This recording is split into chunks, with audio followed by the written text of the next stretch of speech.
it's Mike with AskTractorMike.com. Probably tell this is a pretty good hill. This is on my place. House is right there.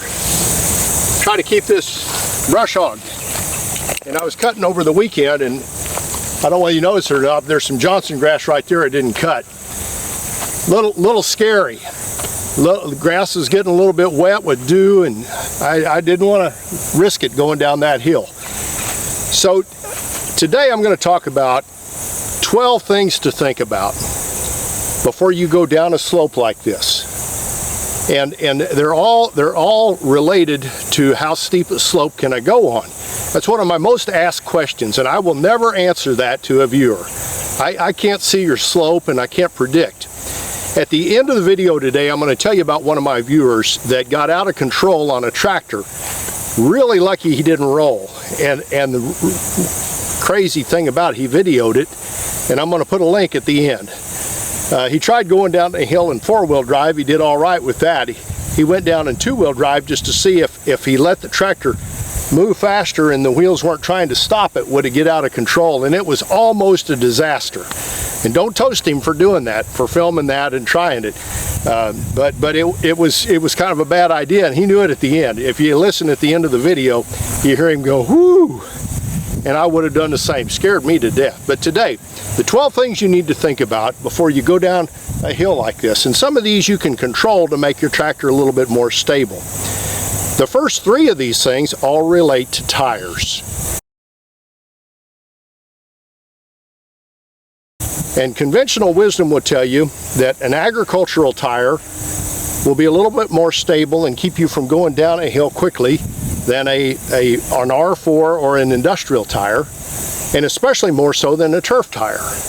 And that's what I've always preached. After hearing from Tim, I'm not so sure, but we'll talk about that later.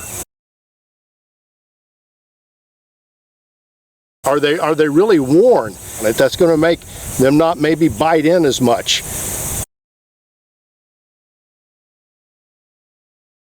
If they're over-inflated or inflated up toward the maximum, is it possible that's not going to let the tire bite and grab on the way down that hill? If we don't have any weight on the back end of our tractor, we could get in trouble real quick because braking is on the back end. So you head down that hill and your back wheels come off the ground, you could get in trouble real quick. So I always recommend on hills at least a fluid in the tires and maybe wheel weights on top of that. And there's lots of different options there. But let's get that tractor ballasted. And the ballast doesn't come with the tractor. That's something you have to add. If you have a front end loader on that tractor, is a bucket on there. Is there something in the bucket? Is there like a weight? Some people might think, well, I'll put a weight in that front bucket and that'll keep my front wheels on the ground and I'll be in four-wheel drive. So I go down that hill, that'll help me. Well, your front weight, as you go down, the geometry takes over and you're trying to lift the back wheels of the tractor off the ground. And so that could be a bad thing. I take my bucket off when I'm brush hogging. If I'm going down a hill like this, I don't want that extra weight on the front of my tractor. One of the reasons I think Tim got in a little bit of trouble on his video, I'm going to post a link to at the end, is he's got a pretty heavy brush hog on the back of that tractor. When he went down that hill, all of a sudden gravity takes over and whatever's on the back of that tractor is pushing you. And that can get you in trouble real quick too. Slower is better.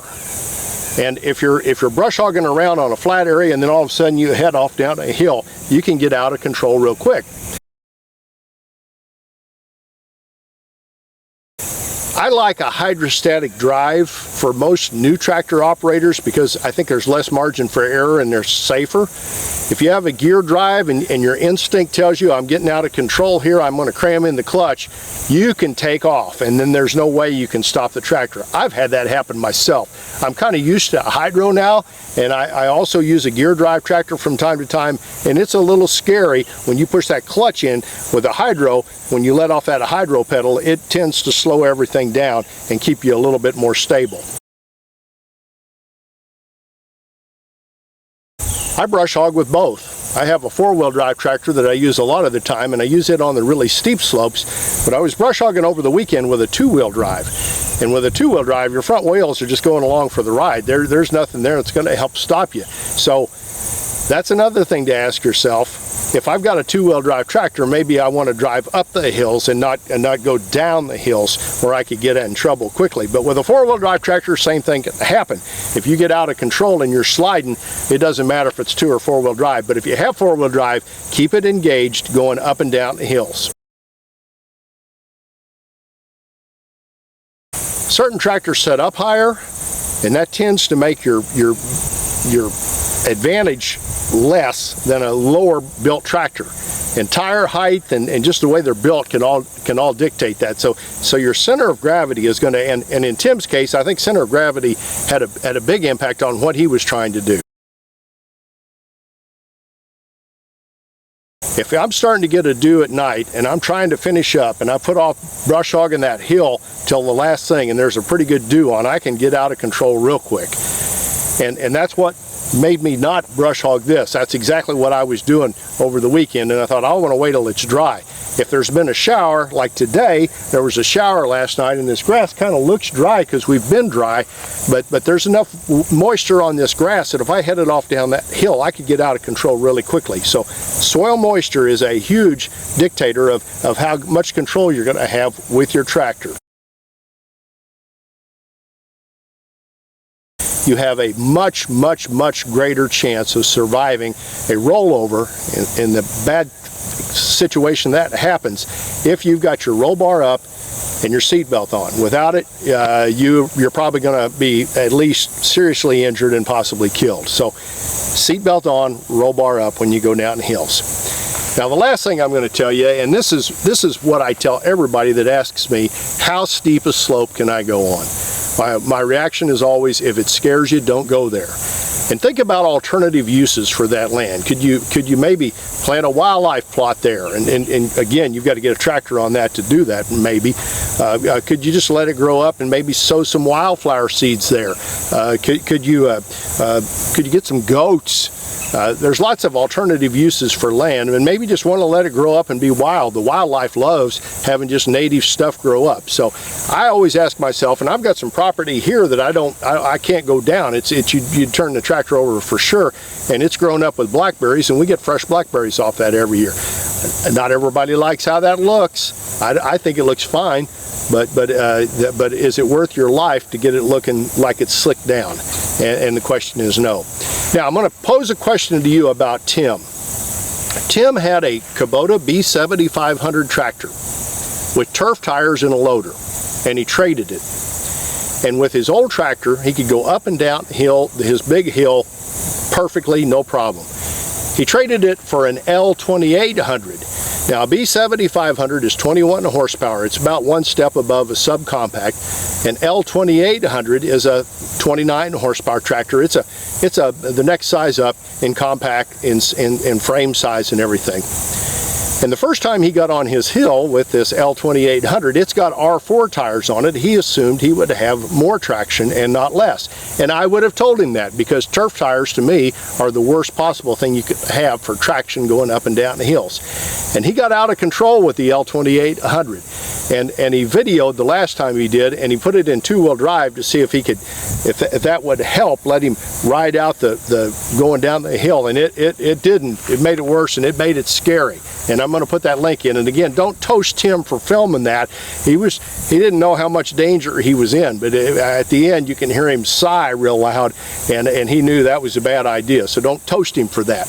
But he went from a tractor that weighed, I think the weight on the B7500 is around 1,400 pounds with turf tires, to the same tractor with R4 tires and a loader that weighs at least 1,000 pounds and maybe more than that more. And he had less traction with the bigger tractor that weighed more. They both had fluid in the tires. He was never out of control with his B7500. He was out of control immediately with his L2800. If you have any ideas about why this happened, and I think all these things I talked about today contributed, but the point is, I would have told him you're going to have more traction because of R4 tires versus turf tires for sure, and that wasn't right. So the bottom line to this video is you just never know, and it's not worth your life and a tractor rollover and damage to your tractor and hospitalization and all that other stuff to cut that little stretch of grass right there. I can leave it and be just fine with it. You got to keep safe. Tim did 2 videos I'm going to link to. This one with him in 4-wheel drive where he did fine going down the hill. This one with him in 2-wheel drive where it was scary. You might want to watch both of them. Bottom line is you can't predict when you're going to be safe. If you'd like to subscribe to my YouTube channel, click the mic face icon and check the bell so you're notified when I post videos. Thanks for watching.